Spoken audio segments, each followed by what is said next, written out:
October.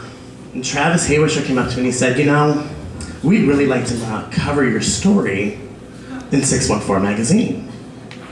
And I was like, I'm like, I don't really have a story. But then, as everyone knows, everyone has a story. This is just one of mine. And I thought, well, if I do this interview with Travis, I'm gonna have to tell my parents that I'm a drag queen. Go back to June of 2011. My grandfather had passed. And I thought that this was another opportunity to tell my parents. You know, immortality, you know, you see the great accomplishments of someone. My grandfather was a great man, fought in World War II, was a Shriner, you know. I mean, great things. My grandfather did great things. And you have these moments where you think, God, I'm so proud of him. I think they'd be proud of me. You know, here's this great man who did so much for our family and provided and did so much for our country. And I mean, I'm kind of like that, right? But I saw that mortality and I said, you know, I've been now doing this for almost 11 years and why can't I share this with them? What is going on? And so my grandfather died in June and Travis approached me in October and it was that time to tell my parents. You know, I was going to do it in 2008 and 2010 and 11, I kept putting it off.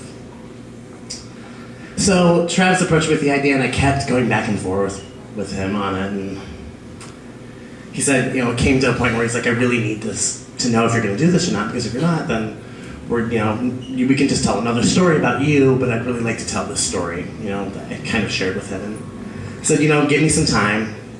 It's now December, 2 weeks before Christmas. What a great time to tell your parents, right? So I'm doing a big Christmas show at the bar I work at, and I had told my mom and dad, I was like, you know, it's time that we sat down, I really have a conversation I would like to have with you. I have some things I want to tell you. And I didn't know how to do it, because, again, I didn't want to pop their bubble, but then I was just realizing that I'm going to ruin all of the things that I've accomplished and all of the dreams that I still have for myself in and out of this career that I've made, if I'm just not honest. And so I tell my mom and dad, hey, guess what? Well, I don't know if you've ever heard of this thing named Nina West, and they said no. This entire time I thought, oh, you know, I've done all this media, I've been on TV, I'm like, oh, I'm sure they can tell that I look like my sisters, kind of.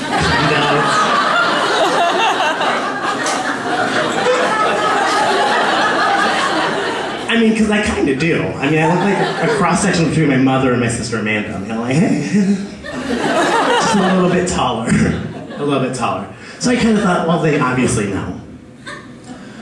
Which, I have two really funny little morsels. When I first started doing drag, I was living at home with my parents, which is so stupid, because they didn't know. And so, one time, I kept all my drag at Virginia's. I would go after a show, I'd go and shower at Virginia's, and then I'd go home. Well, for whatever reason, I decided to take a bra home with me, and I don't know why I did it. My mom was still doing my laundry after I graduated. I was that, again, waspy.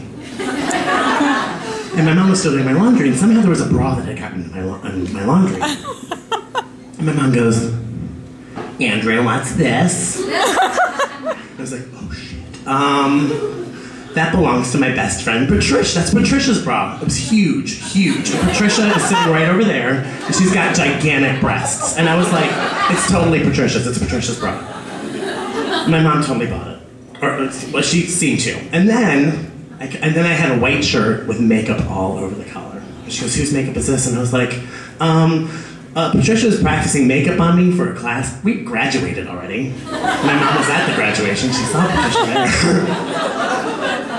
And then I came home from this national pageant. I had shaved off my eyebrows. The national pageant was in August. My birthday's in August. I had to go home and celebrate my birthday with my parents with no eyebrows. And I'm, hand to God, this is the real story. I said, my mom goes, Andrew, where are your eyebrows?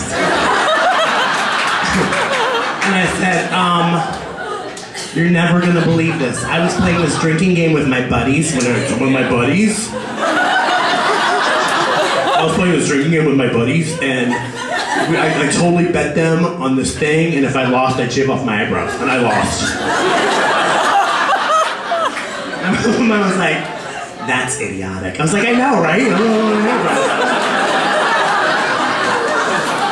what So throughout this, so there are things throughout this 10-year period that my parents should be like, "Our son is a cross-dresser." They never picked up, and I said, "Did you have any idea?" After the fact, after I told them, "Did you have any idea that I was doing drag?" And they're like, "Never." So, but the whole point of it is that I wanted to. For years, I just wanted to hear from my parents. I wasn't going to be a lawyer. I wasn't going to be a doctor. You know, I just knew that I was a performance artist, and whatever my medium was going to be, I was always going to perform.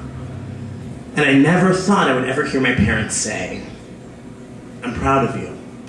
We're proud of you." That's all a kid ever wants to hear. I know I'm not the only one. When you're in this family unit, all you want to hear from your parents is, "You've done good.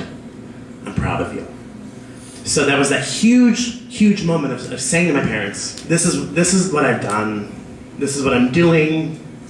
And the medium is through makeup and wigs and fancy dresses, heels and tights. And there was a day where my mother wouldn't talk to me.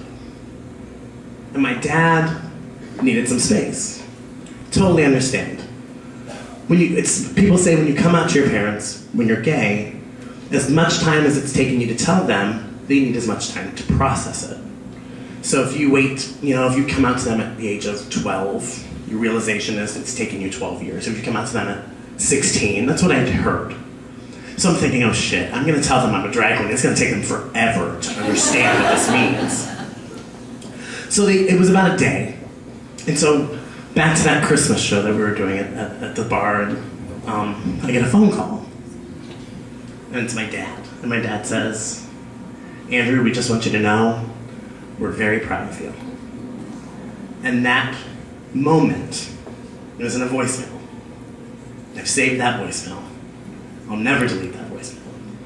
That was that moment where I said, for being so terrible and not being honest with them, they've proven to me that this is all about love and about family. And so that's my story in a nutshell. Of course there's more. My mother, afterwards, she thinks she's a comedian. And she said to me, because I'm sure she doesn't get a chance to really let loose. She works over at the Rife with a lot of really uptight people. And I apologize if I've offended anybody.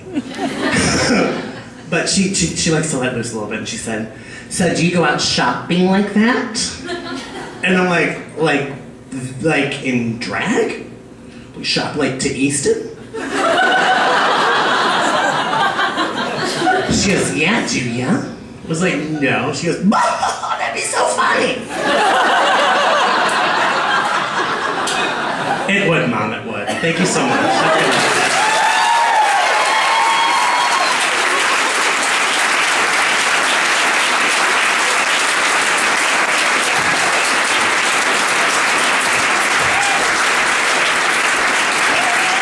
Keep it going for Nina West. Thank you. That was amazing. Well, right now, there are more tellers tonight.